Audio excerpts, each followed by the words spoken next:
안녕하세요. 행복한 시니어를 꿈꾸는 브라보 마이 라이프입니다. 영상 시청 전 구독과 좋아요는 큰 힘이 됩니다.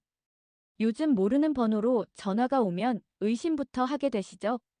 주변에서 보이스피싱을 당했다는 사람들이 너무나 많기 때문입니다. 보이스피싱을 당하지 않는 첫 번째 마음은 나는 절대로 당하지 않아가 아니라 나도 언젠가는 당할 수 있다는 마음을 가지셔야 할 것입니다. 올해로 78살이 되는 배우 노주현 씨도 최근 보이스피싱을 당했다고 본인이 직접 밝혔습니다. 원로 배우 노주현 씨는 피자집을 운영하고 있는데요. 소상공인 지원 신청을 했던 노주현 씨는 한 달 후에 연락이 와서 신청이 통과가 됐다고 하면서 기존 대출을 상환해야 지원금을 받을 수 있다는 말에 속아 이상하다 싶으면서도 당하고 말았다고 합니다. 비즈니스 하는 사람들이 기존 대출이 대부분 있다는 걸 알고 이를 악용한 사례입니다. 요즘 보이스피싱은 이전과는 다르게 본인들의 신상 정보도 알고 있는 경우가 많습니다. 내가 신청한 대출이나 무심코 누른 문자 링크 등을 통해서도 정보가 새어나가고 있다는 걸 명심해야 합니다. 보이스피싱 수법은 나날이 교묘해지고 진화하고 있습니다. 피해 방지를 위해서는 이러한 영상을 통해 많은 범죄 수법을 인지하고 경각심을 갖는 것이 중요하다고 할 수 있겠습니다. 다른 사례 몇 가지 설명드리도록 하겠습니다. 꼭 시청하시고 예방하셨으면 좋겠습니다. 요즘에는 휴대전화를 직접 해킹해 원격 제어를 하기도 합니다. 한 60대 여성은 검사에게 전화를 받았다고 하며 5억 원을 출금하려고 은행에 갔다가 이를 이상하게 여긴 은행 직원이 확인해 보니 휴대전화가 이미 원격 제어 상태였다고 합니다. 이는 무분별하게 또는 나도 모르게 누른 링크를 통해 휴대전화 앱이 깔리고 이때 휴대전화가 원격 제어를 당하게 됩니다. 이 여성은 결국 출동한 경찰에 의해 악성 앱을 삭제하고서 자기 돈을 지킬 수 있게 되었답니다. 다른 사건 하나 들여다보겠습니다. 지난해 9월 안 씨는 법원에서 보낸 등기 우편이 반송됐다는 전화 연락을 받았습니다. 등기 조회가 가능한 사이트 주소 알려줄 테니까 거기서 한번 사건 조회를 해보라는 내용이었습니다. 안 씨는 법원 인터넷 등기소라며 안내받은 사이트의 이름과 주민등록번호를 입력했습니다. 그런데 엉뚱하게도 다른 사람의 성범죄 사건 조회 화면이 나왔습니다. 그냥 이상한 전화라고 생각하고 잊어버리고 있었는데 이후 안 씨에겐 전화 금융사기 의심 전화가 계속 이어졌습니다. 몇 달 동안 이런 전화가 계속 오자 안 씨는 결국 자신의 주민번호가 그 전화로 유출된 것을 알고 주민등록번호를 바꾸기로 하였는데요. 전화 금융사기로 인한 재산 피해가 없었고 경찰 신고 내용을 입증하기 어렵다고 하여 반려되는 사례가 있었습니다. 주민등록번호 변경위원회를 알고 계십니까? 주민등록번호 변경위원회는 주민등록번호 유출로 생명, 재산 등의 피해를 당할 우려가 인정되는 경우 번호를 바꿀 수 있습니다. 이것도 알아두시면 유용할 듯 합니다.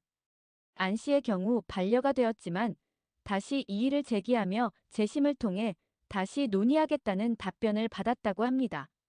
최근 7년 사이에 전화 금융 사기나 신분 도용 해킹 등의 이유로 주민등록번호를 변경 요청한 건수는 7천 건이 훨씬 넘는다고 합니다. 다른 사례는 대전에서 있었던 사례입니다. 한 여성이 지구대로 다급히 들어와 울먹이며 얘기합니다. 불법 도박 사이트 운영과 자금 세탁에 연루되었다는 경찰관의 전화를 받았다고 합니다. 본인이 의심하자 재직 증명서와 수사 보고서도 보내주었다고 합니다. 이후 휴대전화를 통해 인증번호를 알려달라고 했고 그 이후부터 상품권이 계속 결제가 되었다고 합니다. 이에 수상함을 느끼고 지구대로 찾아온 것입니다. 경찰관들은 바로 보이스피싱임을 알아챘습니다. 다행히 발 빠른 조치 덕분에 결제된 상품권은 환불받았고 피해를 막을 수 있었습니다. 경찰들 수사기관에서는 절대로 전화로 개인정보를 요구하거나 수사 서류 등을 개인적으로 보내는 일은 없습니다. 이렇듯 계속되는 피해를 알리고 있음에도 불구하고 최근 5년 사이 경찰이나 검찰 금융감독원을 사칭한 보이스 피싱은 증가세를 보이고 있습니다. 코로나19 이후 대출 사기형 보이스피싱이 감소를 보이는 것과 대조적입니다. 마지막으로 자녀가 위험하다는 전화입니다. 나는 당하지 않겠지 하지만 막상 이런 전화를 받고 당시 자녀가 전화를 받지 않으면 그때부터는 당황하게 됩니다. 대구의 한 편의점 한 여성이 전화 통화를 하면서 다급히 들어옵니다. 점주에게 메모지와 펜을 요청하더니 무언가를 적는데요. 딸이 납치됐으니 경찰에 신고해달라는 내용이었습니다. 여성은 편의점 밖으로 나가서 시간을 끌어보는데요. 하지만 전화기 너머로 들리는 딸 울음소리에 결국 돈을 송금하기 위해서 은행으로 향합니다. 그러는 사이 점주는 119에 신고를 하는데요. 이때 마침 순찰 중인 경찰관이 편의점으로 들어왔고 점주의 얘기에 서둘러 여성의 행방을 쫓습니다. 다행히 인근에서 여성을 찾았고 경찰은 여성에게 딸이 안전하다는 사실을 확인시켜주고 보이스피싱 피해를 막았습니다. 일반인들은 잘 모르는 법률 용어를 이용해 범죄에 연루되었다거나 은행, 검찰 등을 사칭하는 수법들로 돈을 편취해 가는데요. 우선 금융기관이나 법률기관에서 연락이 오면 무조건 의심부터 해봐야겠습니다. 보이스피싱 피해는 60대 이상 노령층의 피해가 가장 많다고 하는데요. 경찰청 자료에 따르면 한 건당 피해액은 4천만 원이 훌쩍 넘는다고 하죠. 그래서 예방법이 가장 중요하겠습니다. 잘 모르시는 것 중에 하나가 휴대전화 문자 메시지에서 링크가 포함된 건 절대 누르시면 안 됩니다. 각종 고지서 링크, 인증 요구, 부고 문자, 택배 오배송, 정부 지원금 등으로 오는 문자들에 포함된 링크는 절대 클릭하지 마세요. 일단 의심부터 하고 봐야 하는 거죠.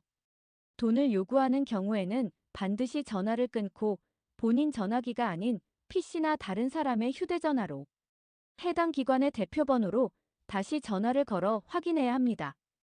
또한 항상 금전에 관련된 모든 전화에는 일단 조금이라도 의심이 들면 경찰서나 지구대를 찾아가서 확인하거나 112에 신고하는 것 또한 피해를 막는 방법입니다. 아무리 똑똑하고 절대 당하지 않을 것으로 생각했던 나도 언제나 피해자가 될 수 있음을 잊지 말아야 할 것입니다. 한 통의 전화가 당신의 노후를 완전히 바꿔놓을 수 있음을 잊지 마시길 바랍니다. 영상이 유익하셨다면 구독과 좋아요 부탁드리겠습니다. 행복한 주말 보내세요.